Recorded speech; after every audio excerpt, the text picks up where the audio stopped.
A história sempre se repete. Primeiro, como uma tragédia, depois, como uma farsa. Desde o início do século XX, a Rússia foi submetida a várias ameaças, de revoluções internas, rebeliões e de escassez generalizada de alimentos a guerras generalizadas travadas contra poderosos vizinhos.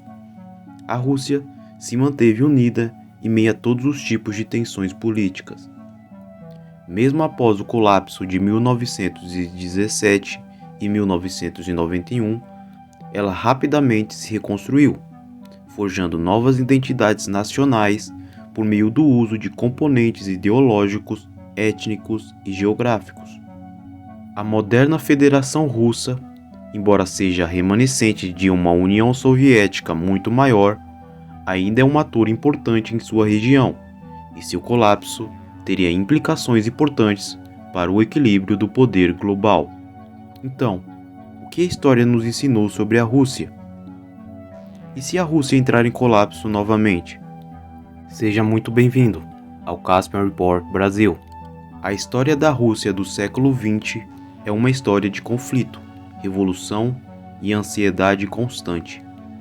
Acima de tudo, é marcada por dois eventos fundamentais: a Revolução de 1917 e a queda da União Soviética em 1991. Embora esses dois eventos tenham ocorrido com mais de 70 anos de diferença, eles compartilham várias características que explicam como o poder político russo funciona e por que tende a quebrar sob certas condições. Em geral, os eventos de 1917 e 1991 seguiram um padrão de 3 estágios. Primeiro, foi a humilhação nacional ou retrocesso geopolítico que minou a posição global da Rússia. Por exemplo, em 1917, o prestígio internacional da Rússia foi despedaçado quando sofreu uma derrota durante a Primeira Guerra Mundial. Além disso, na década de 1980, o fracasso em garantir a vitória do Afeganistão, o desastre de Chernobyl e a queda da cortina de aço contribuiu para a percepção de que a URSS estava em declínio. Em ambos os eventos, 1917 e 1991, a reputação russa foi minada, estimulando forças reacionárias internas. Em segundo lugar, os dois colapsos russos foram precedidos por tentativas de liberalização política, que em ambos os casos tiveram um efeito oposto e permitiram que a crítica política se proliferasse.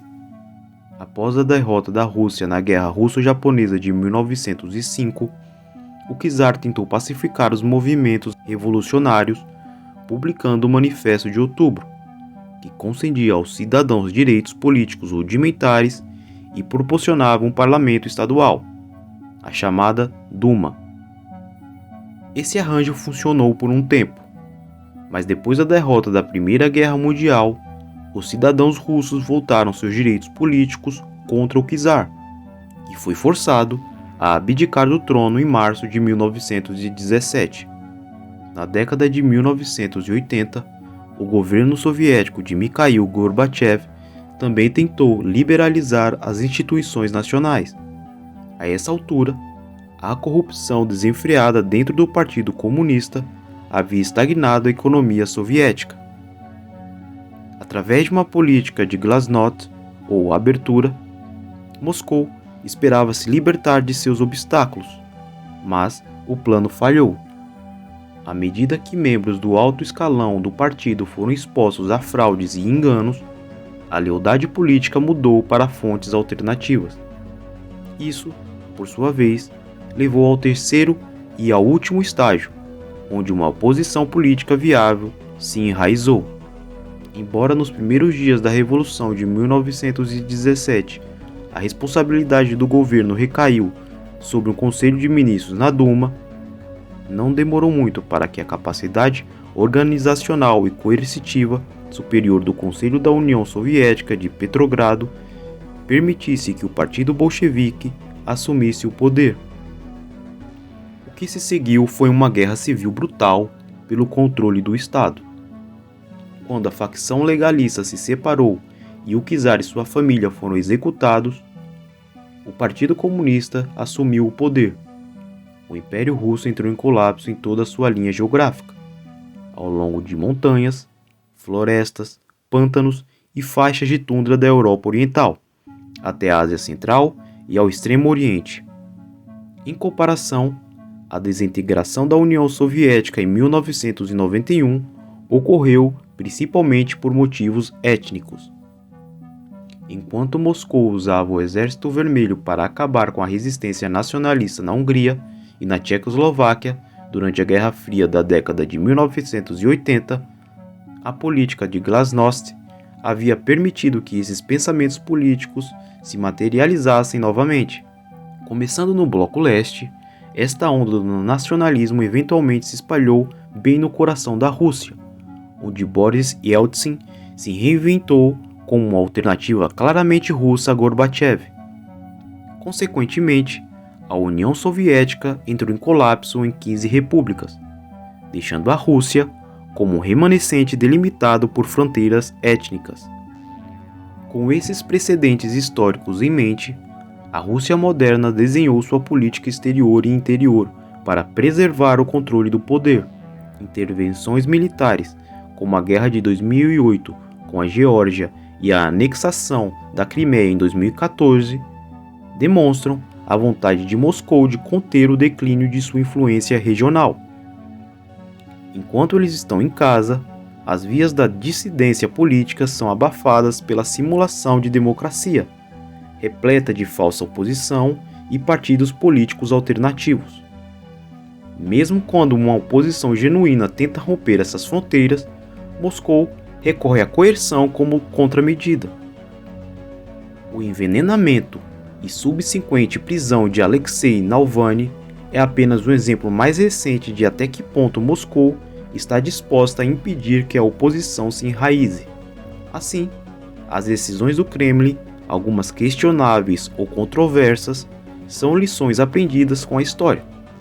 Supondo que a Rússia entre em colapso em um futuro próximo, a solução simplesmente seria a reunificação. Moscou encontraria formas de reconstruir grande parte do seu poder. A razão não é porque a Rússia é um estado excepcional, mas pela forma como seu tecido social é moldado. Uma Rússia em colapso não seria limitada por fatores geográficos e étnicos. Não haveria fronteiras naturais que permitissem uma participação ordenada no território russo. Além dos montes Urais, o país não tem fronteiras geográficas importantes dentro dele. Talvez a única exceção a esta regra é o norte do Cáucaso, que possui a geografia, a composição étnica e a identidade distinta para construir um movimento separatista de sucesso. Além disso, a Rússia não tem barreiras geográficas que a separem. Também não há fronteiras étnicas. Qualquer minoria étnica da Rússia tende a estar delimitada em territórios etnicamente russos. Isso é agravado pelo fato de que o interior da Rússia é particularmente hostil à habitação humana. A falta de rios navegáveis impõe graves limitações de contato com o mundo exterior, enquanto o clima, caracterizado por lama, chuva e variações extremas de temperatura, contribuem para um espaço geográfico pouco povoado e economicamente subdesenvolvido. Se a Rússia colapsasse, ela simplesmente se reuniria novamente, assim como aconteceu em separações anteriores. Outro fator a favor da Rússia é seu modelo de governança altamente centralizado. Séculos de colonização e impérios impediram áreas regionais da Rússia de exercer um governo independente.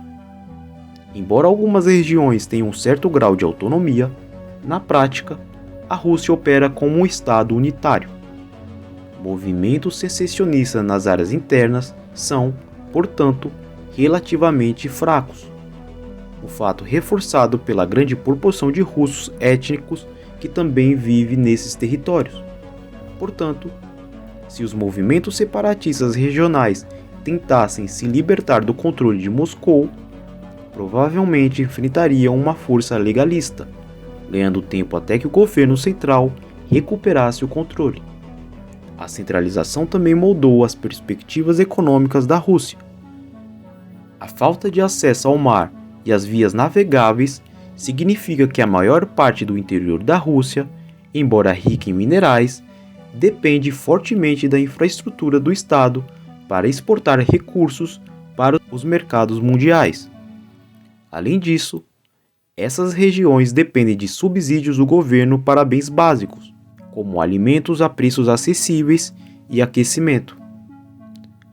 Ao cortar seu acesso, Moscou poderia sitiá-los, um evento que precipitaria uma crise humanitária de escala sem paralelo.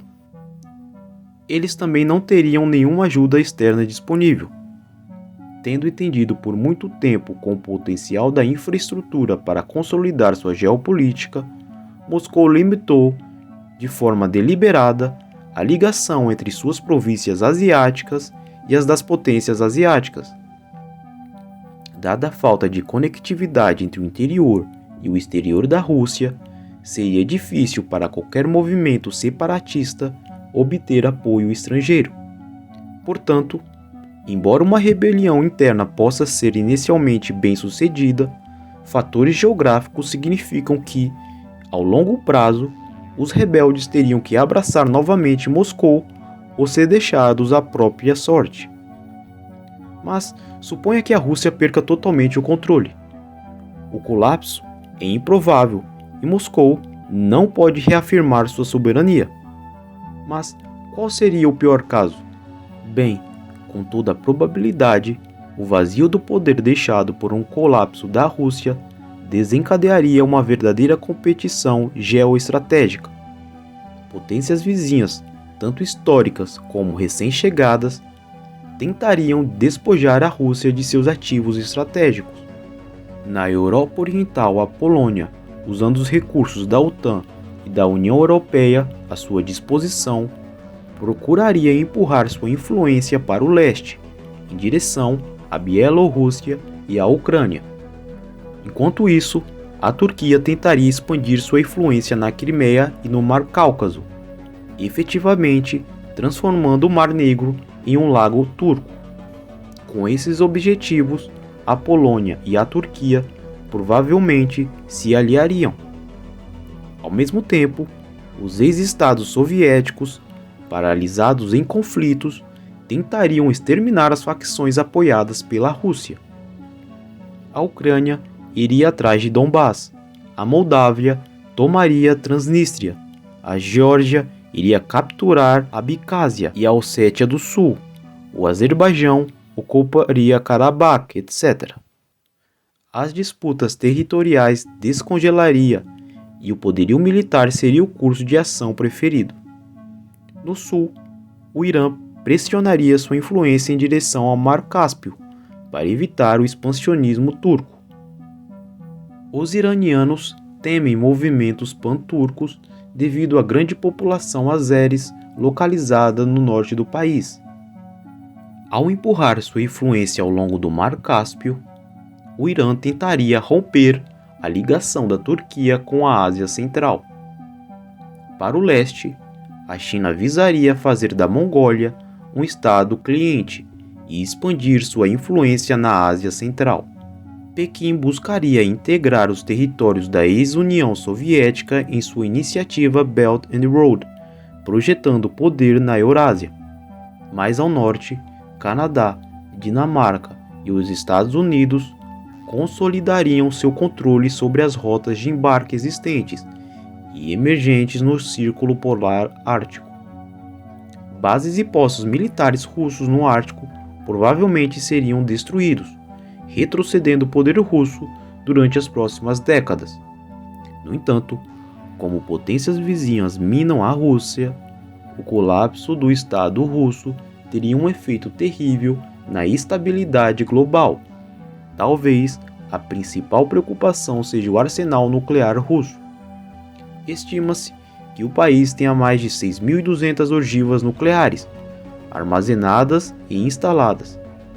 Se a Rússia entrasse em colapso e sua cadeia de comando fragmentasse ou quebrasse, seria quase impossível para uma autoridade central proteger todas as instalações nucleares da Rússia, especialmente considerando o imenso tamanho russo. Atores não estatais, facções, rebeldes e senhores da guerra regionais buscariam obter armas nucleares e seus componentes, como materiais físseis e sistemas de lançamento. Apenas uma única bomba nuclear oculta seria um verdadeiro pesadelo, e há mais de 6.200 ogivas para contabilizar.